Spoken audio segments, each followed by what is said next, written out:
Lebanon എന്ന് പറയുന്ന രാജ്യത്തിൻ്റെ ഒരു പ്രശ്നം എന്ന് പറയുന്നത് ഈ ലെബനൻ ഒരു പാകിസ്ഥാൻ പോലെയാണ്. പാകിസ്ഥാൻ പോലെ എന്ന് പറയാൻ മതരാഷ്ട്രം എന്ന രീതിയിലല്ല. പാകിസ്ഥാൻ്റെ ഉത്ഭവം എങ്ങനെയാണ്? പാകിസ്ഥാൻ ഉണ്ടാക്കിയത് ബ്രിട്ടീഷുകാരാണ്.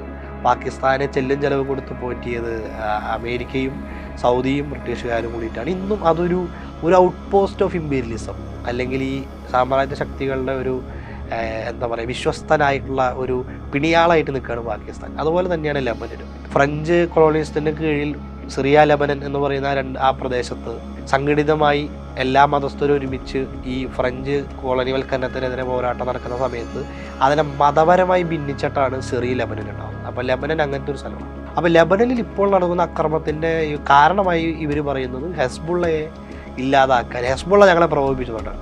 പക്ഷെ ദക്ഷിണ ലെബനനിൽ മാത്രം സാന്നിധ്യമുള്ള ഹെസ്ബുള്ളയെ ഇല്ലാതാക്കാൻ എന്തിനും ബെയ്റൂട്ട് വരെ എത്തുന്നു എന്നൊരു ചോദ്യമുണ്ട്. അതിനിപ്പോഴും ഇസ്രായേലിന് മറുപടിയില്ല. ഗീവർഗീസ് പുണ്യാളൻ എന്ന് പറയുന്നത് ക്രിസ്ത്യാനികൾക്ക് വളരെ വേണ്ടപ്പെട്ട ഒരു പുണ്യാളനാണ്. സെയിൻറ്റ് ജോർജ് എന്ന് പറയുന്ന ഗീവർഗീസ് പുണ്യാളൻ. പ്രത്യേകിച്ച് നമ്മുടെ കേരളത്തിലാണെങ്കിൽ ഈ പെരുന്നാളുകളൊക്കെ പലപ്പോഴും ഗീവർഗീസ് പുണ്യാളൻ്റെ പെരുന്നാളൊക്കെ പലയിടത്തും നടക്കുന്നുണ്ട്. ആ സെൻറ്റ് ജോർജിൻ്റെ കപ്പേള, ചാപ്പൽ പ്രതിമകൾ ഈ ലെബനനിലെ ക്രിസ്ത്യൻ വില്ലേജുകളിൽ ഈ ഇസ്രായേലിൻ്റെ ടാങ്കും അതുപോലെ ബുൾഡോസറുകളും എന്ന് തകർക്കുകയും ക്രിസ്ത്യാനികൾ കൂടുതൽ ജീവിക്കുന്ന ഗ്രാമങ്ങളെ ഇവർ ഇല്ലാതാക്കുന്ന ഒരു അവസ്ഥയുണ്ട് ഹെസ്ബുള്ളയെ നിലനിൽപ്പിൽ. ഒരറ്റത്ത് നിരപരാധികളായ ക്രിസ്ത്യാനികൾ അടക്കമുള്ളവരെ യാതൊരു പരിഗണനയില്ലാതെ ലെബനോനിലെ മറോണൈറ്റ് ക്രിസ്ത്യാനികളെ ഇവർ വധിച്ചുകൊണ്ടിരിക്കുകയാണ്, ഇസ്രായേൽ വധിച്ചുകൊണ്ടിരിക്കുകയാണ്. എന്നാൽ മറുവറ്റത്ത് ഇവർക്ക് ഹെസ്ബുള്ളയെ തകർക്കാൻ പറ്റുന്നുണ്ടില്ല.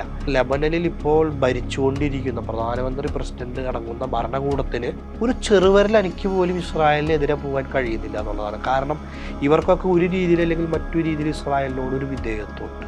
ലെബനനിലെ സമ്പന്ന വരേണ്യ വർഗം എന്ന് പറയുന്നത് അവരെപ്പോഴും ഈ പറയുന്ന കോളനിവൽക്കരണത്തോട് ഒട്ടി നിന്നവരാണ്.